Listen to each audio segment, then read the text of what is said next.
Fala pessoal, beleza? Diego Quintanilha, Filosofia Cética, mais um vídeo bacana aqui para você no canal, tá bom, gente?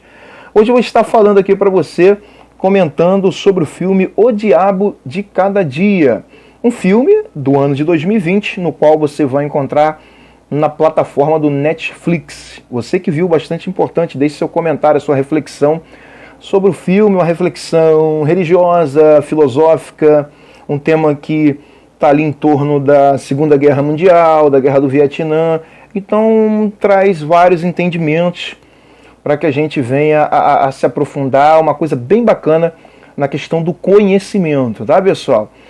Então é o seguinte, no desenvolver do filme, como eu falei, Segunda Guerra Mundial, os jovens servindo, o serviço militar, aprendendo a atirar, aquela característica de guerra, tudo isso ele vai crescendo, vai constituindo a sua família. E o que acontece? Logo no início do filme, antes do meado do filme, no início do filme, a esposa dele fica doente, pessoal. Interessante, essa parte do filme já começa, isso não demora, o interesse começa muito também nessa parte, a esposa dele fica doente. E o que acontece? É uma doença incurável, segundo o médico. O médico fala, ó, não tem jeito, a sua esposa tá doente e é uma doença incurável. E os medicamentos, tratamento não dá certo, até porque naquela época, comparada com agora, a ciência não era tão desenvolvida também, né? Então dificulta mais ainda. E o que acontece? Sabendo disso tudo, ele começa a ter uma fé em Deus, uma característica muito de acreditar no cristianismo, acreditar em Jesus, e ele cria um altar, né? Um lugar meio, você percebe no filme, um lugar meio de campo, né? Então ele cria um altar no campo, perto da casa dele, uma zona meio rural, melhor dizendo. Ele cria uma cruz, ele faz um altar e começa a fazer as suas orações. E pessoal, ele fazendo as suas orações, ele percebe que a esposa dele não está recebendo a cura, não está desenvolvendo, não está melhorando, não está chegando a cura. E aí ele começa a perceber que ele deveria fazer um sacrifício. Onde sai isso da cabeça dele? Eu acredito que, se você perceber, estando uma cruz ali naquela parte, a religião que prega o sacrifício é a religião cristã, a judaica também. Mas eu acredito que ali ele lembrou, pela cruz, ele lembrou do sacrifício de Jesus, né? Muito motivado pela religião cristã. E você que ainda não viu o filme, pode parecer brincadeira, o cachorrinho que o filho dele amava muito, ele pegou aquele cachorrinho, pessoal, para sacrificar naquele altar que ele criou. Supostamente ele estava dando a vida do cachorro, do filho dele, da família, para que a esposa dele recebesse a cura. Um sacrifício, uma barganha. Jesus, parecido com Jesus, né, que foi na cruz, morreu, supostamente para que a gente fosse perdoado, para que a gente fosse curado. Ele fez ali meio uma associação, colocou aquele cachorro, pregou o cachorro na cruz, matou o cachorro e deu aquele cachorro como em sacrifício, acreditando que Deus e Jesus fossem curar a esposa dele. E o que aconteceu? Não curou a esposa dele. A esposa dele acabou falecendo na história do filme e não trouxe resultado nenhum, toda aquela atitude esquizofrênica dele, toda aquela atitude esquizofrênica, onde até mesmo trouxe toda uma perturbação para o filho dele. O filho dele falou assim, olha, esse Deus eu não sirvo mais. Eu não faço oração e esse Deus eu não sirvo mais. Não quero saber desse Deus no qual você acredita. Passando para outra parte, ainda no mesmo contexto, ele se desespera, vê o filho dele revoltado, vê que ele perdeu a esposa que ele tanto amava. Esse rapaz, ele se suicida, ele se mata no filme. Ele acaba se matando desesperadamente, acaba tirando a própria vida. E no decorrer do filme, o que acontece? Esse rapaz vai ser criado por uma família, junto com uma outra menina, como irmão de criação. Essa menina acaba sendo criada também por essa família que cria esse menino, que cresce com raiva dessa atitude do pai, acaba criando uma desconfiança. Por tudo que ele viveu, o menino acaba vivendo uma desconfiança. Cresce junto com essa irmã de criação e com essa família. E aí, pessoal, no decorrer do filme, tem uma capela, né? Uma capela no qual chega o reverendo, chega o pastor, e essa igreja recebe, nesse local rural, reverendo, um pastor novo que chega até aquela igreja, dando a entender que vai trazer algumas novidades, a pregação da palavra de Deus, e vamos pregar o evangelho, vamos curar, e aquele fanatismo que a gente sabe que existe, não só na religião cristã, mas em diversas religiões, o fundamentalismo. E malandro também, você vai perceber que eu vou contar que esse pastor, a característica do pastor é de um pastor malandro. E aí essa irmã dele, né, meio ingênua, começa a participar dos cultos junto com a família e tudo mais. E o que acontece? Ela meio que, não digo se apaixona, mas ela começa a criar um afeto por esse pastor. Ela cria um afeto por o pastor, que o pastor ele percebe e começa a aproximar aquela moça, que é a irmã desse rapaz que cresceu, irmã de criação, para estar mais perto dele. Eles vão conversando, até o ponto dele marcar um encontro no carro com essa menina. E ele dá ao entender, pessoal, que Deus revelou até ele que essa menina precisava tirar a roupa, uma questão de estar pura perante ele precisava vê-la pura, e aí Deus iria usar ele para outras coisas, que a menina com afeto, o que criou aquilo tudo, acabou eles dois indo para uma relação sexual. Isso é acontecendo outras vezes. O menino, até então, o irmão dela de criação do início do filme, que é irmão dela, não sabia. E aí o que acontece? A irmã aparece grávida. A irmã do menino aparece grávida e ela vai falar com o pastor.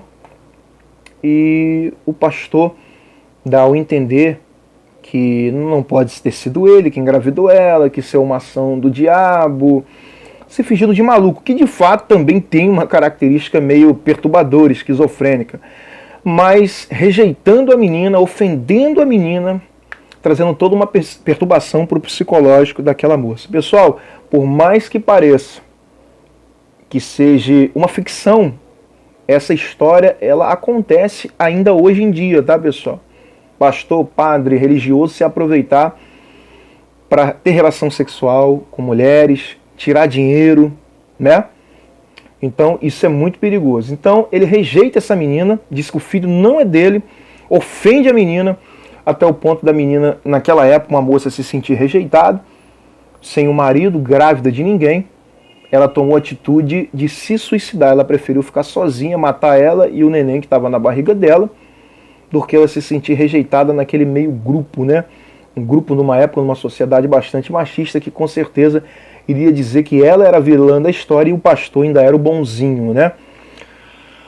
Então tudo isso, esse menino, irmão dela, encontra ela morta, ela se enforca, acaba com a própria vida pela atitude desgraçada desse pastor. Ele entra na igreja, ele pega uma arma, ele vai até essa igreja, ele senta na capela, fica pensando, refletindo sobre o que ele vai fazer. E pessoal, quando ele chama o pastor, ele ainda discute, mas ele efetua os disparos e acaba matando o pastor naquela igreja por uma revolta do que ele fez com a irmã.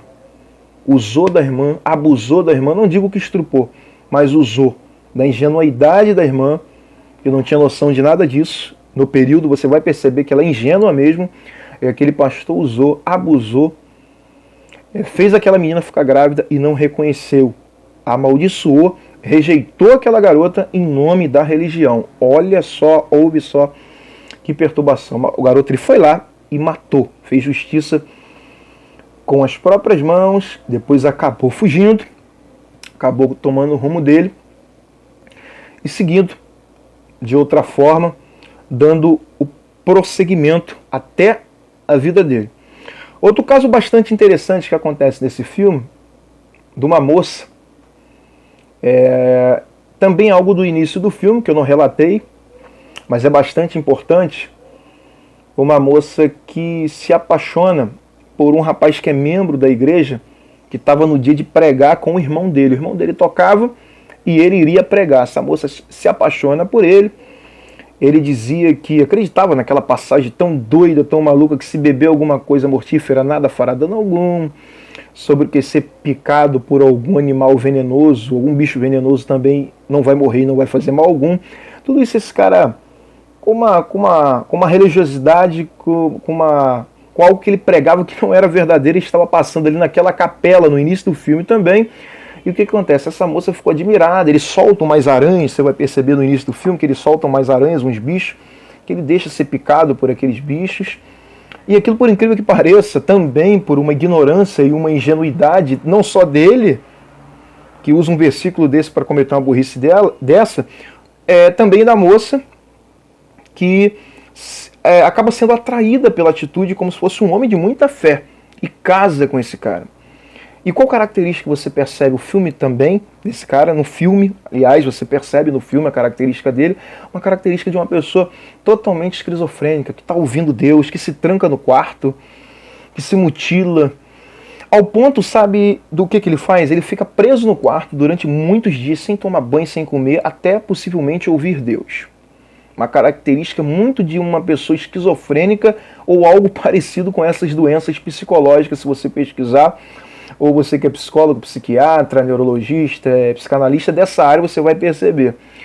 Ele demora dias. Depois de dias ele dentro daquele quarto, ele sai, pessoal. Ele sai dizendo que teve uma revelação e leva essa moça ingênua, bonita, que quer viver com a família, o melhor amor com esse rapaz, que eu não sei como ela conseguiu se apaixonar. Isso acontece ainda hoje em dia.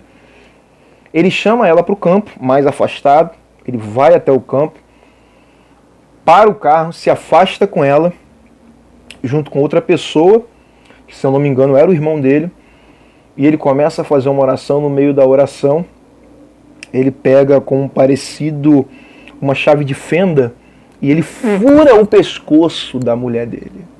Começa a sair muito sangue, e aquela mulher acaba falecendo. E ele começa a orar a Deus com a sensação de que Deus fosse usar ele para ressuscitar aquela mulher, aonde ele cria, estava crendo, como diz aquela palavra na Bíblia, que colocarão a mão sobre os mortos e eles ressuscitarão. A oração, colocar a mão, isso tudo é mandamento que Jesus falou que deveria ser feito. Ele matou a mulher para fazer isso. Uma atitude totalmente perturbada, esquizofrênica, psicopata e tudo mais. Você que é da área da mente aí, de repente tem uma definição vendo o filme para qual doença essa pessoa tem do filme e outras pessoas que hoje em dia têm essa característica. Pessoal, levando para os dias de hoje, existe pessoas que têm essa característica. Pessoas que vão dizer que vão subir o monte, vão ficar no monte orando até receber uma resposta. E larga a esposa, o marido dentro de casa. E larga o filho. Acredita que naquele momento não vai dar o socorro ao filho. Está ao lado do filho, porque Deus chamou ele para ir para o monte. Pessoas que dormem no monte dias achando que vão receber a resposta de Deus. Pessoas que acreditam em dizer que estão recebendo revelações através de sonhos, onde que já é explicado pela ciência o que o sonho representa através do nosso estado do inconsciente, do nosso psicológico. A pessoa acredita que o sonho ele é Deus falando. Olha que perigo! E a religião, muitas das religiões, mas eu vou falar aqui agora principalmente que o filme também se baseia na religião judaica cristã e entre outras, ela dá base para acreditar que o sonho é Deus falando. Que tem como eu ouvir Deus, eu ver Deus. E a pessoa começa a ver, começa a ouvir, começa a querer esse contato, onde possivelmente ela nem sabe se esse Deus é o verdadeiro ou se Deus existe. Ela começa a querer provar de algo que não existe, que não é palpável, algo abstrato. E isso altera o estado de consciência da pessoa, isso perturba a pessoa. Isso faz a pessoa perder o casamento. Eu tive um amigo, outro exemplo, que era casado, uma amiga, que ela falou que o ex-marido dela teve uma atitude de estava faltando água na casa, e ele falou assim: agora eu decidi, eu tenho fé, eu vou determinar para a água sair daquela torneira. Como é que a água vai sair de uma torneira se não tem água para passar pelo encanamento? Ele achava que pela fé dele ia nascer ali, ia surgir água de repente. No deserto, como a Bíblia às vezes fala, eu vou profetizar ali e vai nascer rios no deserto. Então é algo que foge à razão, pessoal. É algo que perturba a pessoa. Para os dias de hoje, esse filme ele é bastante interessante. Para a religião judaica cristã, mas para todas as religiões. Nessa questão de querer tocar em algo que é uma coisa totalmente abstrata. Que é uma coisa que a gente não tem certeza de se existe, se podemos tocar. E a pessoa começa a ser motivada por experiência do psicológico, do sonho ou de influência de alguém que se diz ter um domínio de uma religião para perturbar a mente dela, para trazer um problema, até uma morte. Você consegue, se você pesquisar no próprio YouTube, você consegue pesquisar pessoas que mataram, dizendo, com base nessa passagem do Antigo Testamento, eu já vi pessoas conhecidas dizendo, eu vou entregar o meu filho. Deus não queria Isaac, mas ele quer o meu filho. E o cara matou o filho, dizendo que era um sacrifício diante de Deus, não é conversa de Diego. Você pode achar isso, pessoas que fizeram isso. O caso mais recente dessa moça que disse que ouviu Deus dizendo para ela ter relação sexual com esse morador de rua. Como se fosse isso, fazer até uma caridade. Por um lado, chega a ser engraçado e por outro lado é perturbador. Uma pessoa que se diz que é evangélica, ouve a voz de Deus. Olha o perigo de estar envolvido com essas pessoas que diz que ouve Deus, que sonha e Deus fala, que revela, que através do monte, que pega uma escritura ultrapassada e diz que aquilo é a palavra de Deus, que ela tem algo para te informar. Pessoal, é totalmente perigoso, é fundamentalismo, é fanatismo, é esquizofrenia, é perturbador. Precisa de uma ajuda. É sério, pessoal, é sério. Então reflita sobre tudo isso, sobre o filme. Veja o filme, que eu procurei resumir, eu cortei muitas partes para procurar ser objetivo, senão o vídeo ia ficar também bastante extenso. Veja o filme, O Diabo de Cada Dia. Reflita no nosso momento de agora e tire as suas conclusões, que é bastante importante. Tá bom, pessoal? Deixe seu comentário, compartilhe o vídeo, não esqueça, se inscreva no canal e até o próximo vídeo. Tá bom, gente? Grande abraço.